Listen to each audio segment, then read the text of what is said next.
মানব সৃষ্টির এবং পৃথিবীর সৃষ্টির ইতিহাস ঘাটলে মানুষের যদি কিসমত ভালো থাকে তাহলে আল্লাহর সান্নিধ্য, আল্লাহর অস্তিত্ব সম্পর্কে জ্ঞান তাকে আল্লাহ পাক দান করে দেন। সুবহানাল্লাহ।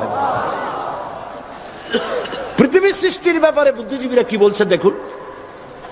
পৃথিবীর সৃষ্টির ব্যাপারে বিজ্ঞানীরা বলছেন যে এই পৃথিবী এরকম ছিল না, তো কি রকম ছিল? এইটা সূর্যের পাশ থেকে একটা উজ্জ্বল শক্তিশালী জ্যোতিষ্ক দারুণ ফোর্স নিয়ে যাচ্ছিল। সেই ফোর্স সহ্য করতে না পেরে সূর্যের একটি দুর্বলতম অংশ সূর্য থেকে ছিটকে মহাশূন্যে পড়ে গেল, আর ঘুরতে ঘুরতে এই পৃথিবীর অস্তিত্ব লাভ করলো।